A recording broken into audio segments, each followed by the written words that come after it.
यह आदमी हर दिन हवाई जहाज में सफर करता था, लेकिन हर बार सीट बेल्ट नहीं लगाता था। मगर यही आदत एक दिन उसकी जान बचाने वाली साबित हुई। इधर लड़की अपने बॉयफ्रेंड के कंधे पर सिर रखकर आराम से सो रही थी। तभी अचानक एक फाइटर जेट तेज आवाज के साथ सीधे पैसेंजर विमान से टकरा गया। टक्कर इतनी भयानक थी कि विमान का शरीर फट गया और उसमें एक बड़ा सा छेद हो गया। हजारों फीट ऊंचाई पर तेज हवा का दबाव इतना खतरनाक था कि एयर होस्टेस और कई यात्री सीधे विमान से बाहर खींच गए। क्योंकि लड़की ने सीट बेल्ट नहीं लगाई थी, इसलिए वह विमान के अंदर इधर उधर बुरी तरह उछलने लगी। तेज हवा उसे भी बाहर खींचने ही वाली थी कि तभी उसके बॉयफ्रेंड ने समय रहते उसका हाथ पकड़ लिया, लेकिन वह भी उस भयानक हवा के दबाव का सामना नहीं कर पाया और आखिरकार उसका हाथ छूट गया। खुशकिस्मती से लड़की ने तुरंत पास वाली सीट पकड़ ली, जिसकी वजह से वह विमान से बाहर नहीं गिरी। लेकिन उसके बॉयफ्रेंड की किस्मत इतनी अच्छी नहीं थी। अगले ही पल तेज हवा ने विमान को दो हिस्सों में चीर दिया और उसी के साथ उसे भी अपने साथ उड़ा ले गई। इसके बाद लड़की विमान के टूटे हुए दूसरे हिस्से के साथ तेजी से नीचे गिरने लगी। तभी उसे आखिरकार सीट बेल्ट का ख्याल आया और उसने तुरंत खुद को सीट से बांध लिया। अब बाकी सब कुछ किस्मत के भरोसे था। उसे बस यही उम्मीद थी कि यह सीट बेल्ट उसकी जान बचा ले। कुछ ही देर में विमान जमीन से सिर्फ कुछ मीटर ऊपर रह गया, लेकिन तभी चमत्कारिक रूप से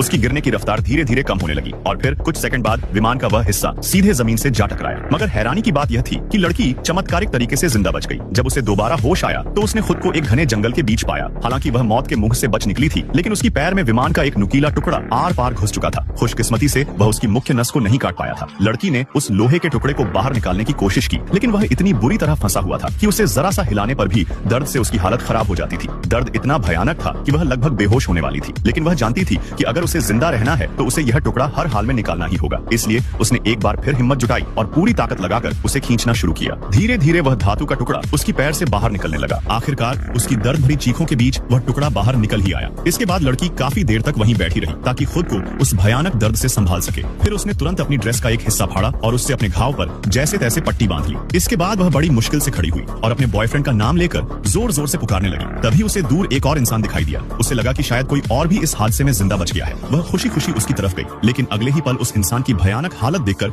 वह डर से लगभग बेहोश हो गई। वह आदमी बुरी तरह मारा जा चुका था। काफी देर बाद एक मच्छर के काटने से उसकी आंख खुली। तभी उसे ऊपर आसमान में हेलीकॉप्टर की आवाज सुनाई दी। लड़की ने तुरंत पास पड़े एक मृत व्यक्ति के शरीर से स्कार्फ उतार लिया और हेलीकॉप्टर की आवाज की दिशा में पूरी ताकत से भागने लगी। अब उसे अपने घाव के दर्द की भी परवाह नहीं थी। जैसे ही उसने हेलीकॉप्टर को देखा, वह तुरंत अपने हाथ में पकड़ा स्कार्फ जोर जोर से लहराने लगी और पूरी ताकत से मदद के लिए चिल्लाने लगी। लेकिन हेलीकॉप्टर बिना रुके उसके ऊपर से आगे निकल गया। हालांकि हेलीकॉप्टर में बैठे एक बुजुर्ग आदमी की नजर उस पर पड़ गई थी, लेकिन साथ बैठा अधिकारी यह मानने को तैयार ही नहीं था कि 5000 मीटर की ऊंचाई से गिरने के बाद कोई इंसान जिंदा बच सकता है। उसका कहना था कि शायद वह लड़की आसपास के किसी कैंप की रसोइयां होगी जो हेलीकॉप्टर देखकर सिर्फ हाथ हिला रही थी। लड़की बेबस होकर बस यह देखती रह गई कि उसके जिंदा बचने की शायद आखिरी उम्मीद भी उसकी आंखों के सामने दूर जाती जा रही थी। उधर दूसरी तरफ जमीन पर मौजूद रेस्क्यू टीमें भी बड़े स्तर पर खोजबीन कर रही थी, लेकिन उन्हें हर जगह सिर्फ लाशें ही मिल रही थी। कहीं भी कोई जिंदा इंसान नहीं मिला। इसी बीच